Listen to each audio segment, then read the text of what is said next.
A pallet of pressurized or canisters broke free from a snapped harness and hit the floor of docking ring 7 like a small explosion. The canisters were heavy, each one close to 40 kilos, and they scattered across the bay floor in every direction. Workers jumped back. An alien dockhand from the Kethari species pressed himself flat against a support column. Two human loaders ran sideways. Overseer Bren, a wide bovine-looking alien with gray skin and a clipboard he never actually used, made a sound like a foghorn and raised both arms. Nobody moved toward the canisters. Nobody except the new girl. She was already moving before the last canister stopped rolling. Short, compact, with dark hair pulled back tight and arms that looked like they had been carved rather than grown. She stepped into the spread of rolling metal with no hesitation at all, stopped the first canister with her foot, kicked it sideways against the wall, then dropped her weight onto the second one before it could reach the pressurized fuel line running along the east wall. She caught the third with both hands, held it, set it down. The fourth had rolled under a loader bed. She reached under, grabbed it, pulled it out with one arm. Then she stood up, brushed her hands on her work pants, and looked at Overseer Bren. "Harness clip is cracked," she said. "Left side mount. Should replace the whole bracket, not just the clip." Bren stared at her for a moment. Then he looked down at the work papers in his actual hands. He did carry physical paper, despite everything, and read the line he had already read twice that morning. Caro 4. Place of origin. Caro 4. He had worked this dock for 11 years. In that time, 3 workers from Caro 4 had passed through. All 3 had been quietly extraordinary and deeply uninterested in discussing it. This one appeared to be continuing the tradition. "Noted," he said. "Get the replacement bracket from storage locker 9. You know where that is?" "I'll find it," she said and walked off. Up on the upper gantry, where the freight brokers kept their office windows overlooking the bay floor, Rail Dorn watched all of this with his coffee going cold in his hand. He was a big man. Broad shoulders, thick neck, the kind of build that comes from years of actual physical work rather than any deliberate effort. He had spent 8 years on deep colony mining platforms before moving into freight brokerage, and he had never quite stopped carrying himself like the biggest thing in the room. Usually, on Cala Station's docking ring 7, that was more or less accurate. His friend Doss stood next to him, watching the same scene. "Caro 4, Doss said, reading from a new hire posting on his datapad. "That's the one with the I know what it is," Rail said. He did not actually know much about it. He knew the name. He had heard alien dock workers mention it in low voices the way people mention whether they have survived. He had always assumed it was exaggerated. He looked down at the girl. Sura, the posting said, just Sura, now walking back from storage locker 9 carrying a bracket that usually required 2 people to move. She was carrying it in one hand. "Small," Rail said. Doss said nothing. "For a big reputation," Rail added, louder now, loud enough that it carried. He was not trying to be cruel exactly. He was performing. He had an audience of 2, which had always been enough for him. Down on the floor, Sura glanced up at the gantry. Just once. Her face showed nothing at all. Not anger, not embarrassment, not amusement. She looked at him the way a person looks at a piece of equipment they have already assessed and set aside. Then she looked back down and kept walking. Rail took a sip of cold coffee. He told himself she had not heard. Bren had heard. 2 Kethari dock workers had heard. The alien who had pressed himself against the column. A thin, multi-jointed creature named Vostat Benz, who had worked Ring 7 for longer than Bren, had definitely heard. He watched Rail for a moment with his wide amber eyes. Then he turned back to his work without a word. The shift ran for another 4 hours. In that time, Sura replaced the bracket, resecured the pallet, unloaded a mid-class freighter that had come in from the outer belt, and noted 2 other maintenance issues in the bay that had apparently gone unreported for weeks. She did all of this without being asked to do more than the first task. When the shift ended, Rail came down from the gantry and cut through the workers' corridor toward the transit hub. Sura was ahead of him, gear bag over one shoulder. He could have said nothing. He knew, even then, that saying nothing was the better choice. But there was something about her stillness that bothered him in a way he could not explain and bothered things that always made him talk. "Caro 4, he said to her back. "Must feel soft here. After all that." She stopped walking. He thought, for a moment, that she was going to turn around. She did not. She stood still for exactly 2 seconds. Then she kept walking. Rail watched her go. Doss appeared at his shoulder. "Stop," Doss said quietly. "I'm just talking." "I know," Doss said. "Stop anyway." Rail did not understand why his friend looked so uncomfortable. He figured Doss was being careful about nothing, the way Doss sometimes was. He was wrong about that. The canteen on level 4 smelled like fried grain and recycled air, the same as every worker's canteen on every station Rail had ever visited. The tables were bolted to the floor, the lights were too bright, and the food was the kind of thing that kept a body running without ever making it happy about the arrangement. Rail liked it anyway. He liked the noise, the crowding, the mix of species all doing the same basic thing, eating fast and looking tired. It reminded him that the galaxy, for all its variety, mostly ran on the same fuel as he did: fatigue and hunger and the small relief of sitting down. He claimed the corner table as he always did, Doss across from him, 2 Kethri freight handlers nearby, eating something that smelled like wet grass. A younger human worker named Bilt sat at the end, not saying much, which was his usual contribution to any gathering. Rail told the story about the fight on Station Durin. He had told it before, but he told it well, and the details had improved naturally over the years the way details do when nobody is keeping records.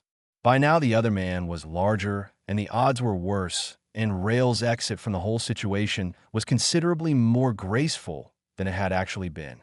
The Kethri workers did not react. Kethri rarely did. But Bill grinned, and Doss had heard it enough times that he smiled in the right places from memory, and that was enough. Across the room, Sura sat by herself at a small table near the wall. She had a tray of food that she was eating steadily without looking up, and a data pad propped against her water cup that she read between bites. She was not making herself invisible. She was genuinely not paying attention to anything in the room, which was somehow more noticeable than if she had been staring at the walls. One of the Kethri workers glanced at her, then back at Rail. Something passed across his broad, flat face that was not quite an expression, more like the absence of one. Rail was deep into his second story, this one about a cargo dispute on a deep belt mining rig, when the question of hard places came up naturally. He said, as he often did, that Durin station off the 4th ring was the roughest post he had ever pulled. Honestly brutal, he said. The kind of place that aged a man. Not like Caro 4, the Kethri worker said, quietly, not arguing, just stating. Rail looked at him. What? Caro 4, the Kethri said again. It is not comparable to a trade station. Caro 4 is, he paused, choosing the word carefully, a different category. It's a planet, Rail said. A rough one. I've heard the stories. Stories do not carry the full weight, the Kethri said, and went back to his food in a way that clearly communicated he was not going to say more. Rail looked across the room at Sura, still reading her datapad. He felt something then that he did not identify correctly. He thought it was skepticism. It was actually the first small touch of something that should have become caution, but didn't because he redirected it before it could settle. Alien propaganda, he said, dropping his voice in a way that was still clearly meant to carry. Make humans from hard places sound like something special. Good for morale, I suppose. He looked at Sura again. She had still not looked up. He did the worst thing he could have done then, which was perform for the table because the table was watching. He flexed one arm, broad and genuine, then pointed across the room at Sura with an exaggerated look of mock fear. A joke. A piece of theater that said, "This is what we are supposedly afraid of." Bilt laughed. It was a nervous laugh, but it was a laugh. The Kethri worker picked up his tray and moved 2 tables away. He did it without hurry or comment, the way a person moves when they no longer want to be near something. His companion followed. Doss did not laugh. Doss put down his fork. Across the room, Sura finally looked up. She looked at Rail for exactly the amount of time it took to understand what she was seeing. Then she looked back down at her datapad. She finished her food. She stacked her tray, stood up, and carried it to the return window without a word or a look in his direction. An older alien dock worker, the multi-jointed one, Voss that bends, watched her leave. Then he looked at Rail with his amber eyes for a moment before he too stood and carried his tray away. "You need to stop," Doss said. "It's a joke. It's not landing like one." Rail looked around. The Kethri were gone. Vostat Binz was gone. Bilt was looking at the table. The canteen had not gone quiet. It was a loud place, but something in the corner of it had shifted, the way a temperature shifts in a room before anyone admits it is cold. "She doesn't care," Rail said. Doss picked up his fork again, but did not eat. "That's the part one think you've got wrong." "Which part?" "The part where not reacting means she doesn't care." He paused. "Or the part where not caring is the same as not noticing." Rail had no answer for that, so he finished his food and talked about something else, and the moment passed the way moments do when a person chooses to let them. But Doss was quiet the rest of the evening, and that stayed with Rail longer than he wanted it to. The maintenance corridor behind Docking Ring 7 was the kind of place that existed on every station but that nobody talked about. It was functional and ugly. Bare conduit pipes running overhead, wall panels that had been opened and reclosed so many times the edges no longer sat flush, lighting strips that flickered at one end where a power relay needed work. Workers used it as a shortcut between the dock floor and the transit hub because it cut 3 minutes off the walk. 3 minutes mattered at the end of a double shift. Rail used it that evening because his legs were tired and his mood was flat in the specific way it gets when a day has not gone badly, but has not gone well either. He had a cargo dispute sitting in his inbox that he did not want to think about, and the cold coffee from the morning had given him a headache that had stayed quietly behind his eyes all day. He had not been drinking heavily. 2 drinks at the dock level bar, which for him was barely a threshold. Enough to smooth the edges, not enough to make him stupid. Or so he told himself. He was about a third of the way down the corridor when he saw Sura ahead of him. She was crouched next to a wall relay panel, not the one that needed work at the far end, but a different one closer to the midpoint. She had the panel face off and was checking something inside with a small hand light. Her back was to him. Rail slowed down. He did not plan what happened next.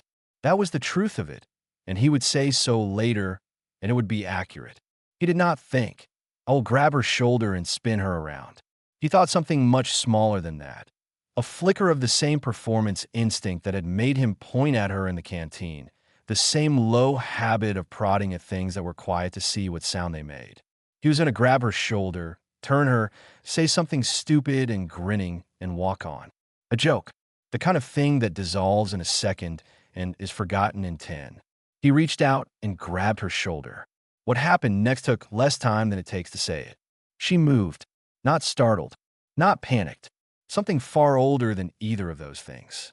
Her body was already turning before the signal from his hand had finished traveling to her brain, a deep rotation, weight dropping, one hand coming up and catching his wrist. There was a motion after that which Rail's eyes did not fully track, something that involved his own momentum being used against him, his arm being directed into an angle that arms do not go. He heard a sound. He did not immediately understand that the sound was coming from him. Then the floor was against his cheek, and there was a kind of pain in his wrist and hand that was so far outside his experience that for a moment his mind simply refused to file it correctly. It was not the pain of something bruised. It was the pain of something reorganized. He could not move. Not because she was holding him down. She had already stepped back, but because his arm was sending signals his body had no response to. He lay still. The flickering light at the end of the corridor went on flickering. Sura stood 2 steps away from him. She was breathing normally. She looked at him on the floor with an expression that was not anger and was not satisfaction. It was the expression of a person whose hands have done something automatic and who is now fully present and understanding what that means. Her face was very calm. Her eyes were not. She looked at his wrist. She already knew what she would see. "Can you move your fingers?" she asked. He tried. The attempt made the pain worse. He made a sound he had never made before. "Don't," she said quietly. "Stop trying." She was already reaching for her comm unit. He heard her voice clearly, even through the noise filling his head. She gave their location and described the injury with words he did not recognize. Medical words, or maybe technical ones, the specific language of someone who has been trained to report exactly this kind of thing. Then she clipped the comm unit back to her belt and crouched down to his level, not touching him, just close enough that he could focus on her face. "Stay still," she said. "Medical is on the way." He found his voice somewhere underneath the pain. You grabbed me from behind," she said, "in a dark corridor. My body answered before I did." She paused. "I'm sorry you're hurt. I need you to know that I did not choose this." He did not say anything. He was not sure he could form the right words. Dawes came around the far corner of the corridor 40 seconds later. He had been following the same shortcut at a slower pace. He came around the bend and stopped. He looked at Rail on the floor. He looked at Sura standing beside him. He looked at the angle of Rail's arm. Dawes had grown up on a standard colony world where the hardest thing he had ever faced was a contract dispute. He had no frame for what he was seeing except the obvious one. He said nothing. He walked over, crouched down, and put one hand on Rail's shoulder, the other shoulder the uninjured one. The medical team arrived in 4 minutes. Sura was still there when they came. She had not moved. Physician Arata had been working the station medical bay for 6 years. And in that time, she had treated broken bones, punctured things, crushed things, burns from 3 different chemical sources, and one incident involving a Kethri worker and a cargo loader that she still did not fully understand mechanically. She was insectoid in structure, with 4 thin arms and a face built for precision rather than expression, and she did her work with the quiet thoroughness of someone who had decided long ago that feelings about an injury were less useful than correct information about it. She examined Rail's wrist and hand for 11 minutes. She set 2 fingers, rotated the wrist joint back in a place with a motion that made Rail go white, and applied a regenerative wrap that would begin the bone repair process over the next several days. When she was finished, she stood back and looked at him. 3 weeks minimum, she said. Reduced grip strength for 2 months following that. Do not use this hand for load-bearing work during recovery. Rail stared at the wrapped hand. The pain had been managed with a local block that made everything below his elbow feel distant and heavy. Can you do better than 3 weeks? No, she said. This is already better than the injury warranted. You were fortunate the joint did not separate further. She made a note on her record pad. I have seen this type of wrist injury before. It is characteristic of a specific grappling response used in high-gravity environments. She said it without any particular inflection. Just information. Rail said nothing. The person who did this, Orada continued, would have been applying a reflex grip technique. The kind of thing that is trained into the body rather than chosen in the moment. She capped her stylus. It is not designed to injure. It is designed to break a hold. The injury is a consequence of resistance, not intent. She left him with that and moved on to her next patient. The review took place in Station Admiral HEV's chamber the following morning. HEV was old. That was the first thing most people noticed. He was Kethri, which meant broad and heavy-boned, but age had settled him down into a lower, denser version of the species, his scales gone from dark green to a gray-brown that matched the station walls. He had reviewed disputes on Kala Station for 19 years. His eyes, set wide in a flat face, had the quality of things that had seen most of what the galaxy produced and were no longer impressed by any of it. He let Rail speak first. Rail spoke for some time. He covered the corridor, the time of evening, the angle of the lighting. He said the attack was unprovoked. He used that word 3 times, unprovoked. HEV did not interrupt. Then he asked Sura to speak. Sura stood straight, hands loose at her sides, and said the following. She had been checking the relay panel. She had been grabbed from behind in a poorly lit corridor. Her body had responded to the contact before she had made a decision. The response was a standard close-quarters reflex trained into all workers from Caro 4 beginning in childhood, because Caro 4 had predatory fauna that took workers from behind without warning.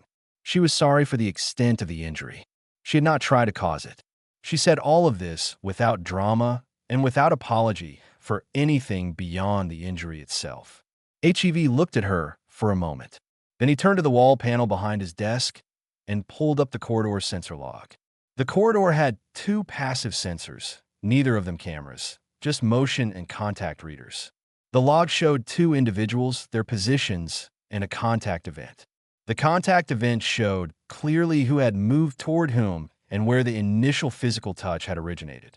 HEV looked at Rail.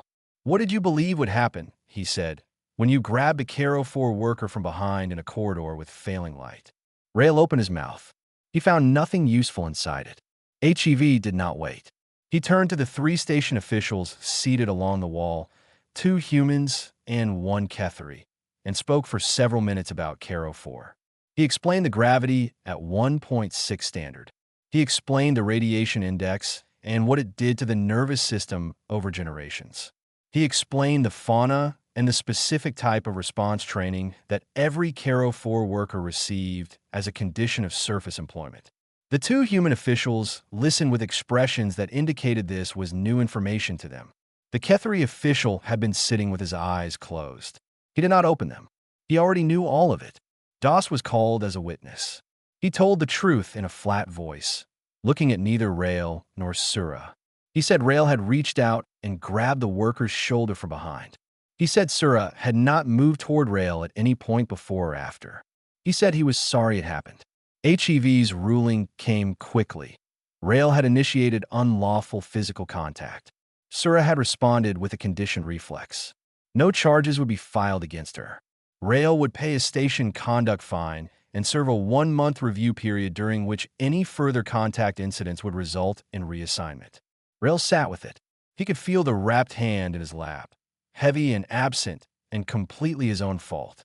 The room felt smaller than it had when he walked in.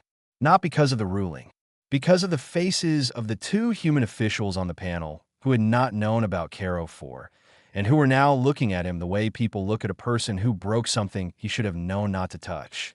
The first 3 days after the review, Rail stayed in his quarters more than he usually did.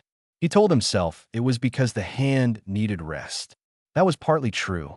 The regenerative wrap required limited movement, and the local block had worn off, leaving a deep ache that made concentration difficult. He had paperwork he could do one-handed, cargo manifests and routing disputes that only needed a functioning data pad and a working eye.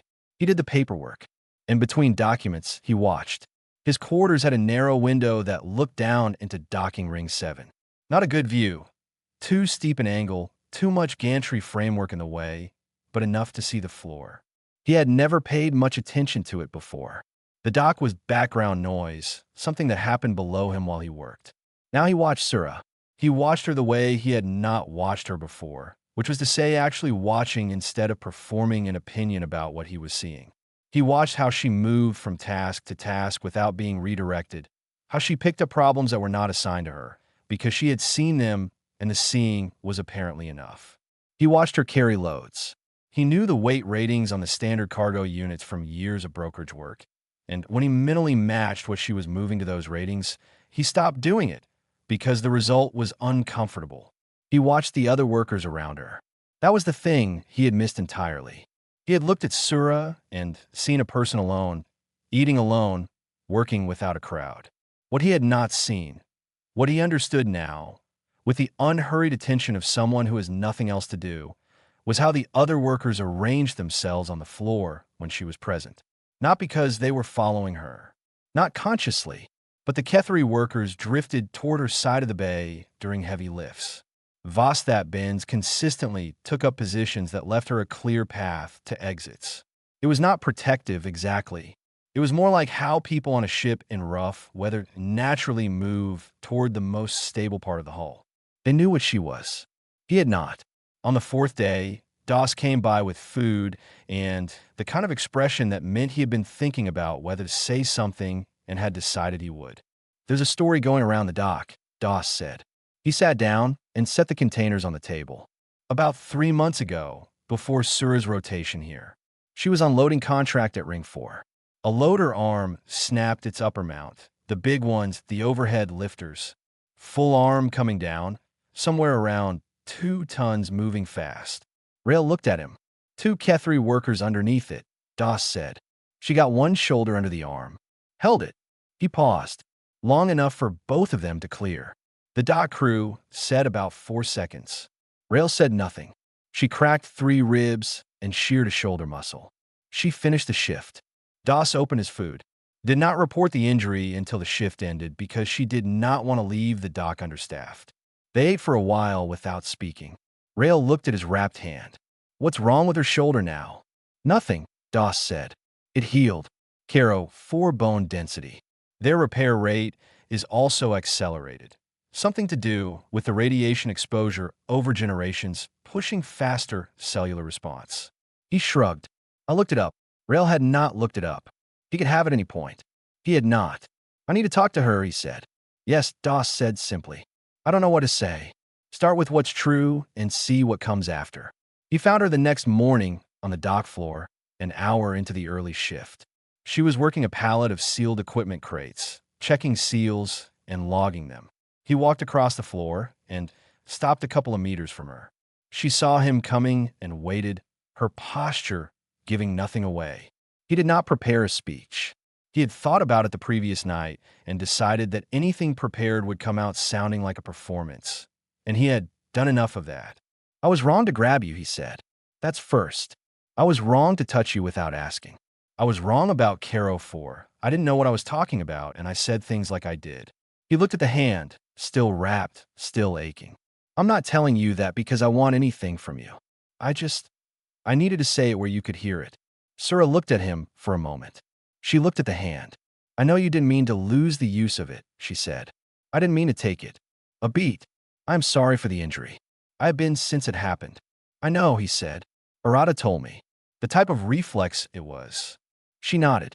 There was a small silence that was not hostile, just 2 people standing in it. Then she picked up one of the smaller equipment crates from the pallet and held it out to him. It was manageable one-handed. 30 kilos, maybe a little more. Crate 9 goes to storage unit 4 on the east wall, she said. If you're not busy. He took the crate with his good arm. It was heavier than she had made it look. East wall, he said. East wall, she confirmed, and turned back to her manifest. He carried the crate to the east wall. When he came back, she handed him another without looking up. He did not mind that. 6 weeks after the corridor incident, a new posting cycle brought fresh workers to Kala Station's docking rings. They came in groups off the mid-range transit liners. Contract workers from colony worlds, a few from Earth's outer settlements, some from industrial platforms who had rotated out for reassignment. Most of them were competent. Some of them were loud about it in the way that young workers are loud about competence before they have been anywhere long enough to know what they don't know. One of them, a human worker named Jairus, came from a station called Halden Point, which had a reputation in certain docking circles as a tough post. He was not a bad worker. He was large, confident, and carried with him the easy authority of someone who had always been the most capable person in whatever room he was standing in, and who had not yet found a room that changed that. He found docking ring 7 on his second day. The first thing he saw when he walked in was the new heavy rotation team running a lift drill on the west end of the floor. 3 Kethri and 1 human running through load transfers on the big overhead units. The human was Sura. The drill was running fast because she had set the pace. Jairus watched for a moment. Then he said to the man standing next to him, one of the regular Kethri workers named Brel, something about how the drill looked like it was running faster than it needed to. Brel looked at him, said nothing. Then Jairus said, in a voice that carried, that he had heard Caro 4 workers had a reputation, and he wondered how much of it was real and how much was the kind of thing people said when they wanted to seem impressive on a nothing posting. Brel took 1 step sideways, away from him, and looked at the middle distance. Jairus did not notice. He added something about the human woman's size and whether that matched the story. And then he laughed at his own comment, a short sound that did not find any echo in the people around him. Rail had come in through the ring's east entrance 2 minutes earlier. He had not been looking for anything in particular. A cargo routing issue had brought him down from the gantry office. He heard the voice and recognized the shape of it without needing to process the words. He had used that voice himself. He crossed the floor. He did not hurry, and he did not make it a scene. He walked up beside Jairus, who was still watching the drill with an expression of mild amusement, and he stopped there and said nothing for a moment. Jairus noticed him and nodded the way workers nod at other workers, a brief acknowledgement, nothing more. First week, Rail said. Second day, Jairus said. Rail nodded. He looked at the drill. Sura was working the far end of a horizontal beam transfer, taking weight at her station as the load swung across. From this distance, she looked exactly the size she was, which was not large. Caro 4, Rail said, is 1.6 standard gravity. Has been for the full record of human settlement there. 6 generations now. He kept his voice level, the way a person talks when they're explaining something rather than arguing. The radiation index is 3 times what most colony health standards allow. The surface predators hunt in low light and they take workers from behind, so every surface employee trains close quarters response from the time they can walk. He paused. The workers it produces have bone density that won't show on a standard scan because the standard equipment is calibrated for normal ranges. Their grip force is in a different category. Their reaction time is faster than most species in this station's workforce. He paused again, and they're quiet about it, which I spent a long time mistaking for something it was not. Jarrus had stopped watching the drill. He was watching Rail instead. Rail held up his right hand. The wrap was off, but the hand was still slightly thickened at the wrist, the remnants of the injury visible if you knew what you were looking at. I grabbed her from behind in a corridor 6 weeks ago, he said. As a joke. He let Jarrus look at the hand. Her reflex did that in about 1 second. She had already called medical before I finished hitting the floor. Jarrus said nothing. She also held a 2-ton loader arm on one shoulder for 4 seconds to clear 2 workers underneath it. Rail added. 3 cracked ribs. She finished the shift. Silence. Rail let it sit for a moment. Then he said, "The station is full of things that are extraordinary and don't announce it. You'll do better here if you learn to see them before you give them a reason to show you." He walked back toward the east entrance, the cargo routing issue still waiting in his inbox. On the floor, the drill finished its cycle. Sura checked the load readings on her station panel, noted them in her log, and said something to the Kethri worker on her left that made him produce a sound that might have been a laugh. Then she moved on to the next task without looking up. Doss caught up with Rail at the east entrance. He had been watching from nearby. "How'd that feel?" Doss said. Rail considered it. His hand ached in the cold, recycled air of the corridor, a dull reminder he had stopped resenting and started treating as information.